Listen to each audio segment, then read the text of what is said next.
Yepyeni bir video tarif ile hepinize tekrardan selamlar, sevgiler, kanalıma hoş geldiniz.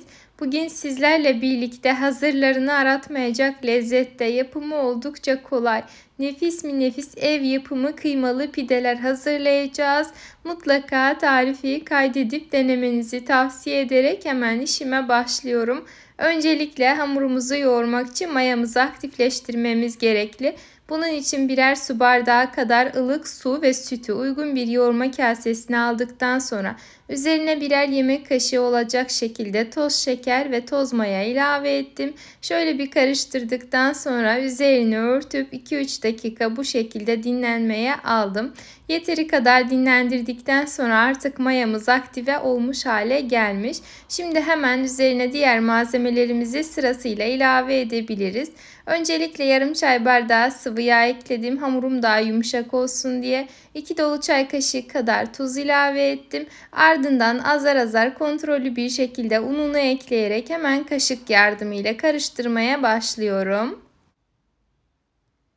Ben genellikle tariflerimde sizlere de ölçüleri düzgün verebilmek adına mutlaka 200 mililitrelik su bardağı ölçüsünü kullanırım. Sizler de aynı bardak ölçüsüyle hazırlarsanız daha güzel olur. Ancak bazı tarifler için gram ölçüsü çok da önemli olmayabiliyor. Özellikle bu gibi tariflerde.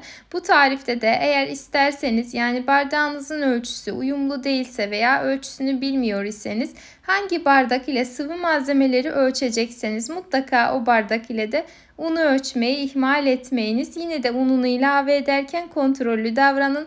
Ben toplamda 5,5 su bardağına yakın un kullanarak istediğim kıvamı yakaladım.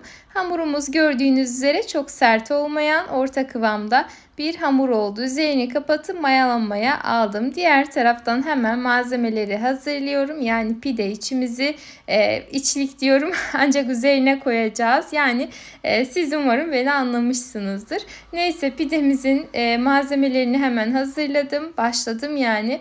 Öncelikle 500 gram orta yağlı kıymayı uygun bir tencerenin içerisine aldım. Yağ az geleceğini düşündüğüm için biraz yağ ekledim. Suyunu çekene kadar kavurduktan sonra 1 tane soğan, 1 kapya biber, 2 tane de yeşil biberi küçük doğradığım üzerine ilave ettim ve güzelce karıştırıyorum. Ardından tencerenin kapağını kapatıp kısık ateşte 3-4 dakika boyunca tamamen sebzelerin suyunu salıp geri çekmesini, yani yumuşamasını bekledim.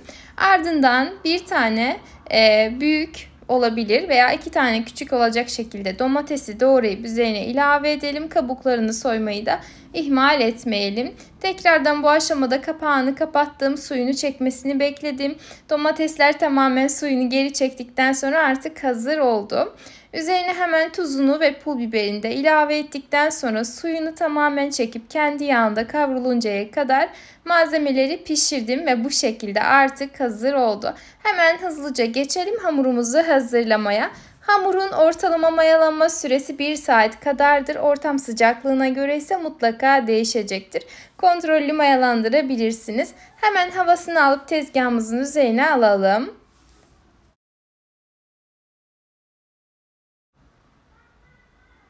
Hamuru biraz toparladıktan sonra bir hamur kartı yardımıyla eşit ölçülerde keserek elimizle bezeler haline getirelim.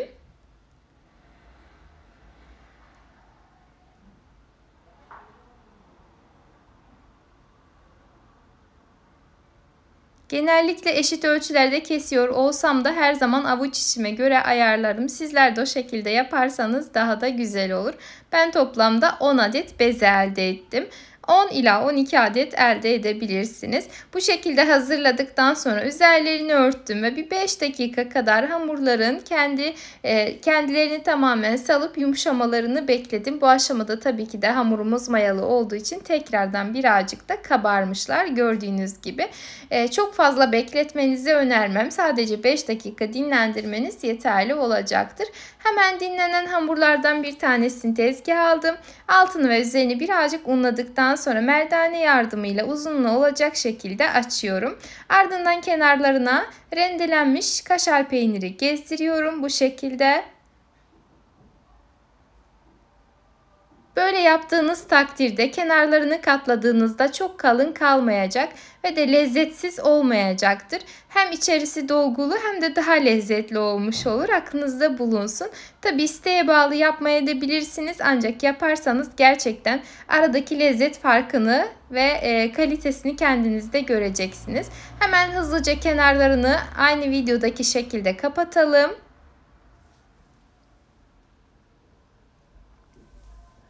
Çok sert bastırmanıza hiç gerek yok. Üzerine zaten harç yerleştireceğimiz için çok da önemli değil. Hemen hızlıca bu şekilde alalım ve tepsimizin üzerine yerleştirelim. Yağlı fırın kağıdı kullanmazsanız tepsinizi yağlamayı kesinlikle unutmayın derim. Hemen diğer hamurlarımı da aynı şekilde hazırladım. Bu arada eğer videomu buraya kadar izlediyseniz hangi ülke veya şehirlerden izlediğinizi yorum kısmına yazarsanız çok çok sevinirim. Değerli yorumlarınız benim için çok çok önemli. Şimdiden hepinize teşekkür ediyorum. Tamamını hazırladım. Tepsinin üzerine aldıktan sonra üzerlerine hazırladığım kıymalı harcı yerleştiriyorum. Bol bol koymayı unutmayın. Tamamı için yeterli gelecektir.